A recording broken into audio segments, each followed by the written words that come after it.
We are transmitting live from San Diego, California, from the studios of KPBS on the campus of San Diego State University.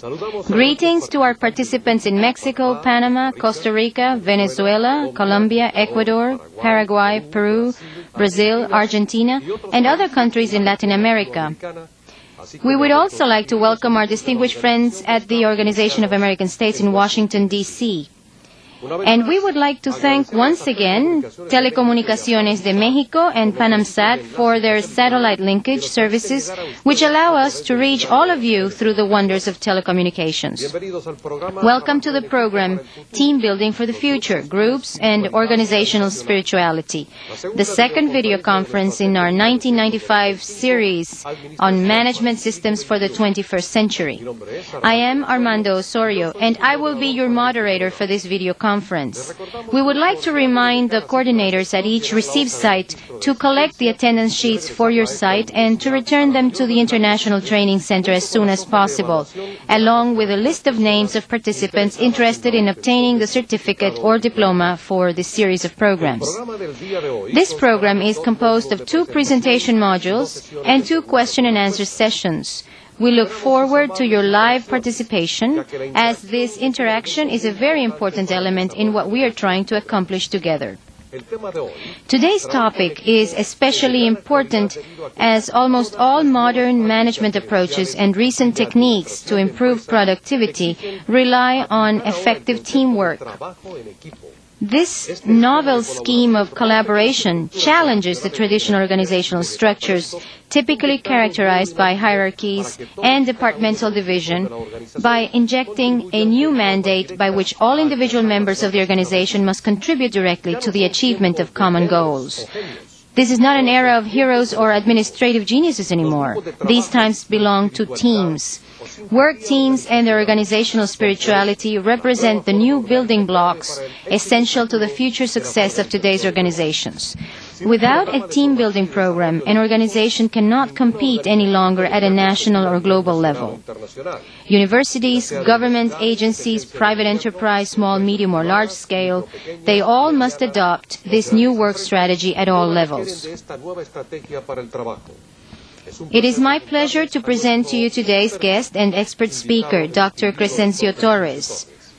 Dr. Torres is a senior associate at the Center for Creative Leadership in San Diego, California, from where he has provided consulting services in the areas of organization planning, quality improvement, work team development, and diversity climate analysis and training.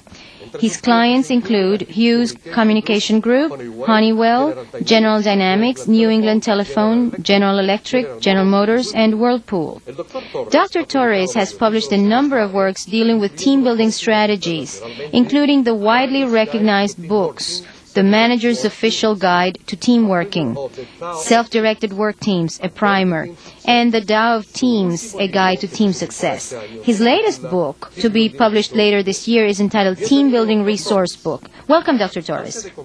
Before we begin the first module, I would like to ask you the following questions. Why is the role of a facilitator, his training and methodology, so important in a team building and development effort in any organization today? Well, I think the important thing to recognize is that the facilitator is the person who actually begins the process of team building, who is ultimately responsible for starting and ending the team building process, and who has the unique skills and qualities that can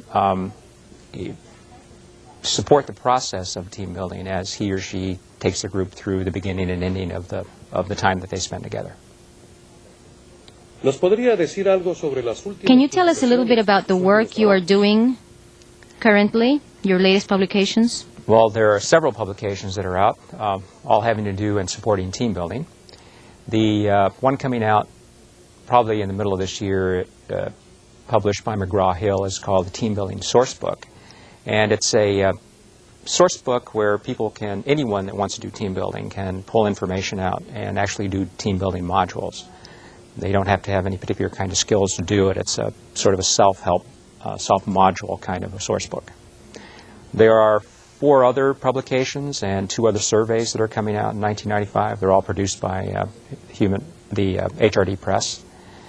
4 new consensus decision-making simulations will be coming out, and they're entitled Strategic Planning, Reengineering Work, Total Quality, and New Startup Facility. And then with 2 new diversity surveys, one called the Diversity Management Survey, which looks at 7 organizational variables and looking at how people perceive diversity in their organization. And then the final one is the IDAP, or the Intrapersonal Diversity Awareness Profile. And it gives an individual an understanding of his or her identity in the process of understanding diversity issues. You are developing a leadership program for NAFTA. Can you tell us a little bit more about that? We had an initiative by our president at the Center for Creative Leadership looking at developing a leadership program for NAFTA, Canadians, Americans, and Mexicans. And what we were asked to do is put together a program that could look at the unique qualities that leaders need in order to be the best leaders in this region. And what we're doing right now is developing and working with partners in both areas, Canada and Mexico, to put together a program that will support what we call leadership for the new millennium. Interesting work. One last question. What is this concept of organizational spirituality, and how does it fit into a team-building effort? I think one of the theories that comes to mind right now is chaos theory. And in chaos theory, we're looking at how to make sense out of what goes on around us. And one of the concepts in chaos theory is understanding the interconnectedness of all things. And if we use that premise, if we think about that concept, then what we're really looking at is how do we build an organization with people working together, interconnected, to provide performance, to provide the accountabilities for the organization, and to be really successful as members work together. So the whole concept of working together, of sharing information, of being part of an organization and a team within a system isn't unique, but I believe it's probably the thing that'll help us perform better in the future. Muchas gracias, Dr. Torres. Thank you, Dr. Torres. It seems that today's presentation will be quite motivating. Now, we are beginning with Module 1, where Mr. Torres will talk about how to prepare your organization for a team-building effort through a facilitator.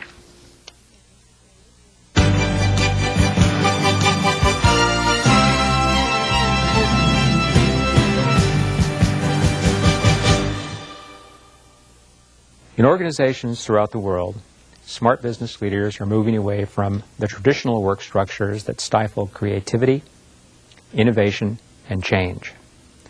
These leaders are redesigning work to include teams at all levels of their organizations. They are realizing that teams offer many advantages over the more traditional ways of organizing the workforce. In using teams, skill and tasks are widely distributed among all team members. Also, team members are held accountable for maintaining and improving the processes for which their team is responsible. Finally, team members share leadership and management responsibilities. Learning organization specialist Peter Singhi says, teams are becoming the key learning unit in organizations. Almost all important decisions are now made by teams, either directly or through the need for teams to translate individual decisions into action. Although the concept of team building has changed over the years, the need for a comprehensive method for ensuring effective team development has increased. The flat, lean, team-based structures of high-involvement workplaces are being developed with an urgency unmatched in recent history. Team building reflects the need to change the way we do business so that employees are more motivated to contribute to the business. In addition, the synergy that comes from putting individuals together to form teams to problem solve, make decisions, and initiate action is power that must be harnessed for continued organizational success. When the team is working in such a way, we clearly recognize that within any team, the whole is greater than the sum of its parts. I welcome you to this, my second presentation for the International Training Center. It is a pleasure to share this time with you again. In my previous presentation, I talked about the importance of team development and team building. I defined the word team and how it differs from other groups in the workplace. I examined the characteristics of teams such as committees, task forces, and process improvement groups. I reviewed the benefits of teams to the organization. I discussed the criteria for selecting team members. I explained how to select the appropriate team model using 3 United States athletic team types: the baseball team, the football team, and the basketball team model. I described stages of team development, including task and process dynamics. And finally, I talked about how teams make decisions. Today, I would like to share with you more knowledge about team building that will build upon the information I previously covered. I will discuss 8 steps for preparing a team building intervention in your organization. I will discuss the facilitator's role in team building, look at team leadership from a new perspective, which I call self-authorized team leadership, and share with you some information about the Tao of teams. This last part will be to facilitate the awareness and understanding of individual power and knowledge in relation to others, whether they be team members or the other individuals in the organization. The Tao is translated from Chinese to mean the way the universe works. First, I would like to talk about the team building process and share with you some of my feelings concerning the importance of team building. Facilitating a team building intervention is one of the greatest challenges that any one person or team of people can attempt, regardless of the team situation. It is important to recognize that working with teams is a process that requires constant attention. Facilitators are guides who carefully direct team members along the path to their final destination. They are responsible for carefully weaving information and experience into transferable learning. The facilitator is responsible for managing the speed and the progress of the team's journey. If there are dangers along the path, the facilitator must ensure that individuals are adequately prepared to manage the uncertainties. A good guide knows the path and direction of the journey and recognizes the pitfalls that can cause individuals to wander from the path. Facilitators wear several hats. They are teacher, they are coach, they are guide, and observer. Each role carries with it certain responsibilities that I will discuss later in this presentation. But first, let's begin with preparing for the team building intervention. A team building intervention can be initiated by a manager or someone within the organization who wants team building to occur. The steps for preparing a team building intervention follow a specific sequence of events, and each step should be completed before moving to the next one. The initial inquiry from a prospective client, whether internal or external to the organization, is followed by contracting with the client, collecting relevant data, analyzing the data, providing feedback, information to the client, deciding if an intervention is needed, planning the intervention, and implementing the plan, and follow-up. With few exceptions, the initial inquiry for a team-building intervention is the catalyst that sets the team-building process into motion. The initial inquiry should be followed by an interview with the client whenever possible. This first meeting, usually face-to-face, is important because it allows the facilitator to establish a relationship with the client. Developing trust and rapport are 2 important goals for this meeting. However, there are times when the person contracting the facilitator is a representative of the client. So it is important to know who is requesting the team-building intervention. If the person making the initial inquiry is a representative of the client, the face-to-face meeting should be with the primary client. In step 1, contracting with the client, information about the client and the team situation is gathered, and the client's outcomes for the team-building intervention are determined. If it is determined by mutual agreement, that the facilitator can meet the client's needs, a contract to proceed is agreed upon.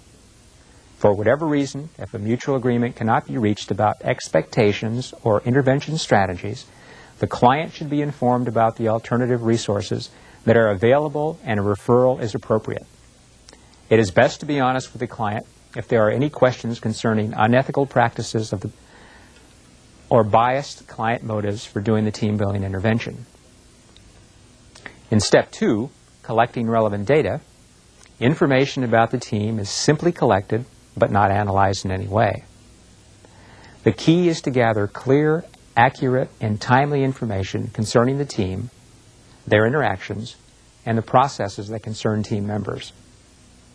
It is important to get a clear picture of the team and how it operates, areas for development, and individual concerns. 3 key data collection techniques used in gathering information for team building are individual interviews, questionnaires, and the focus group interview.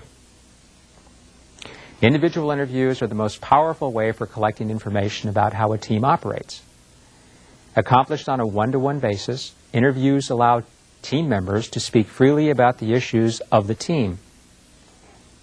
In addition, it allows the facilitator an opportunity to establish rapport with individuals, team members, during the interview process. The interview should last between 1 and 2 hours, depending on the amount of information that is needed. Everyone on the team should be interviewed. A set of relevant questions that address the team's leadership, mission, goals, team member roles, processes, and general team climate should be asked. Questionnaires are excellent tools for collecting quantitative data.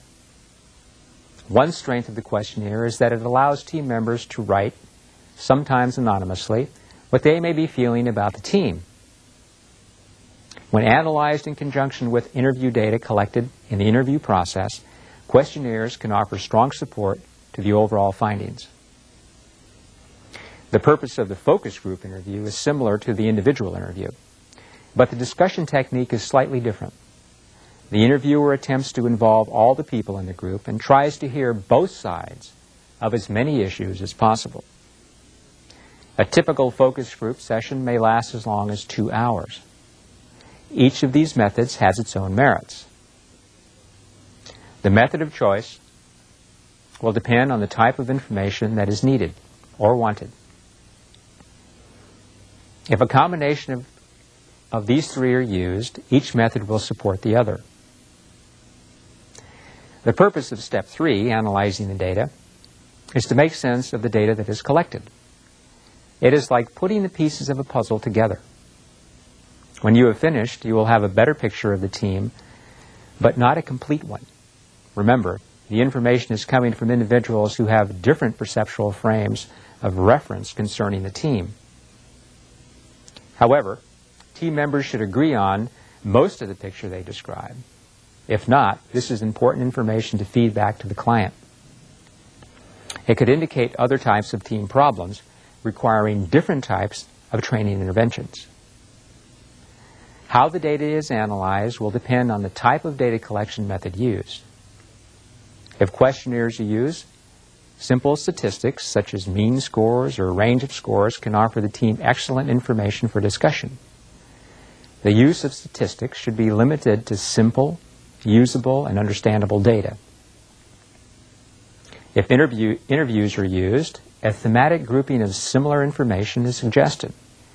It is a method for categorizing information into general themes. This process is useful because it can support the statistical information generated from the use of the questionnaires. Data analysis is a long and tedious process.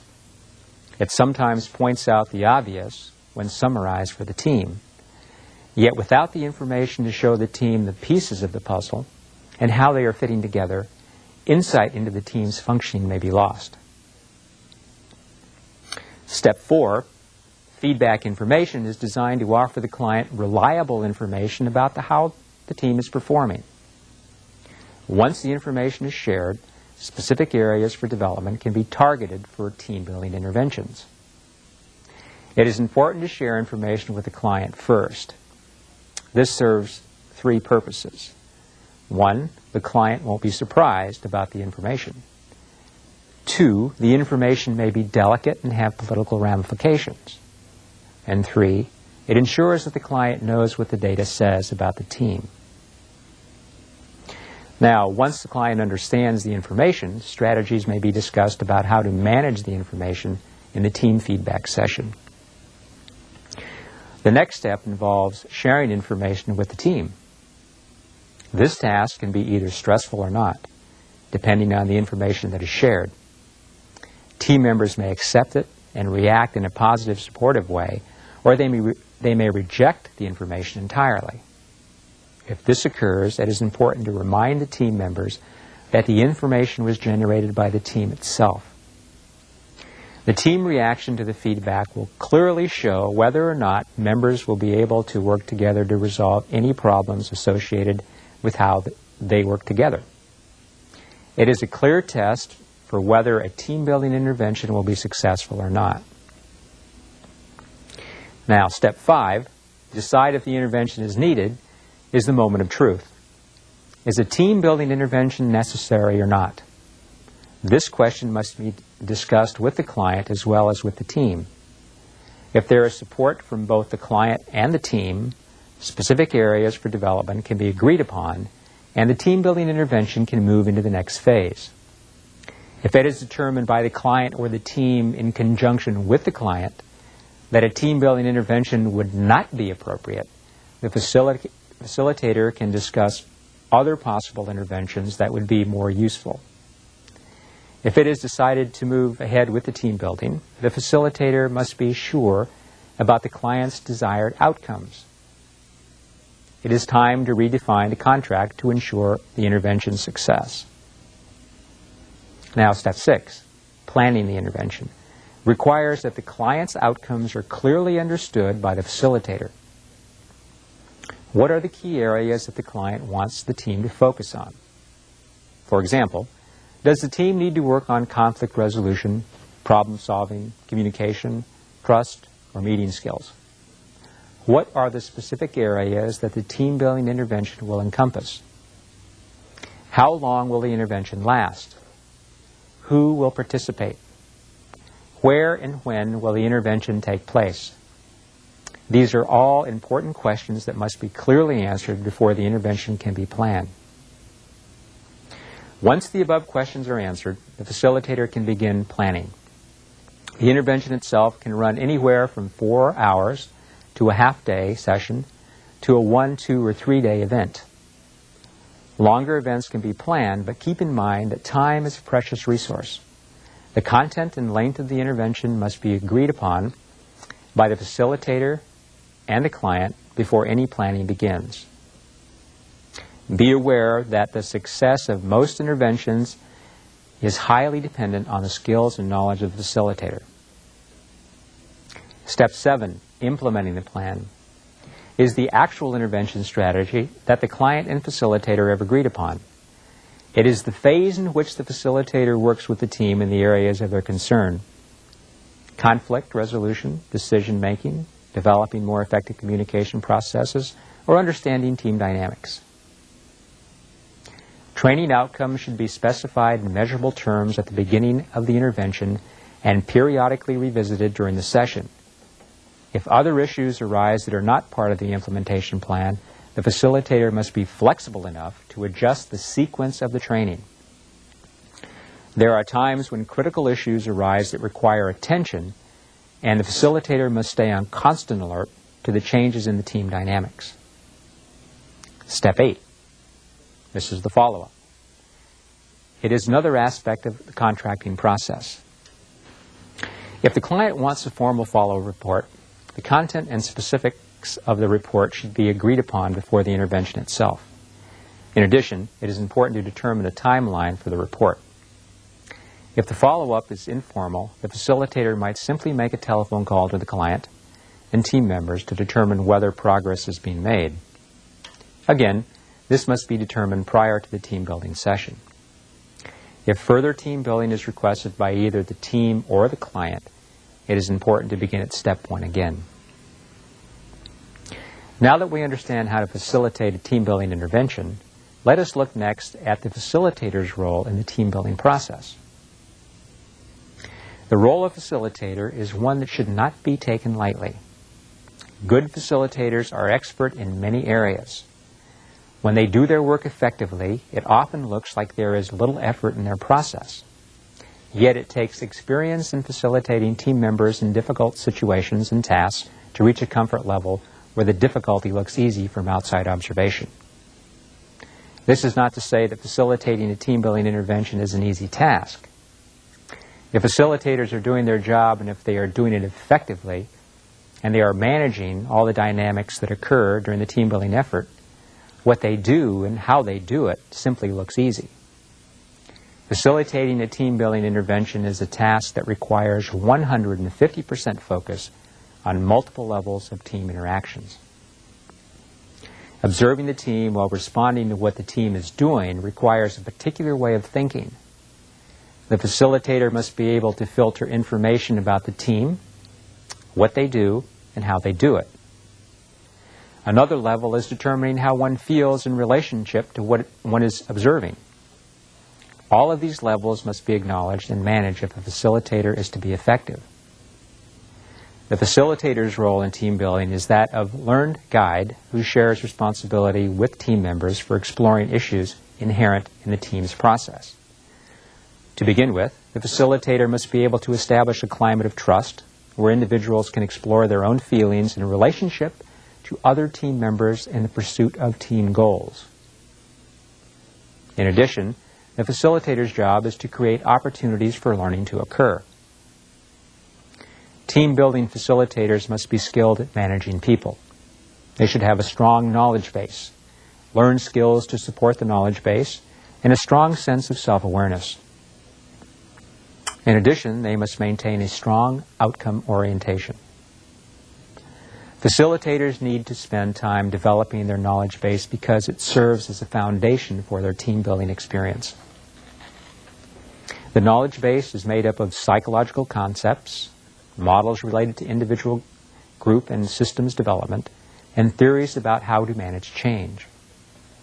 Facilitators must be able to translate cognitive information and theory into practical, everyday use.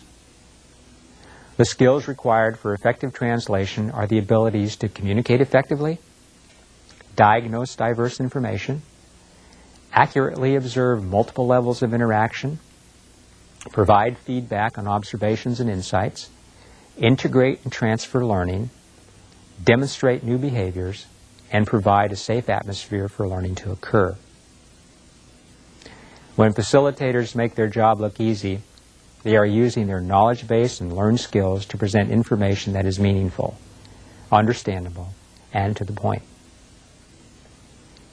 They enhance learning by responding to team members directly and by creating a positive learning environment. The concept of self-awareness has a precise meaning for facilitators who understand and do their jobs well. When facilitating a team, self-aware facilitators have a heightened proficiency in the following areas: sensory awareness, adaptability, and balance. Sensory awareness refers to the sharpening of the physical senses, which enables the facilitator to see, hear, and feel the subtle intricacies of team dynamics. This fine-tuning increases trust and rapport and serves as the basic foundation for influencing team members. Adaptability is characterized by a facilitator's ability to change behavior easily and readily when desired team outcomes aren't being met. This quality, combined with a general focus on outcomes, enables a facilitator to deal creatively with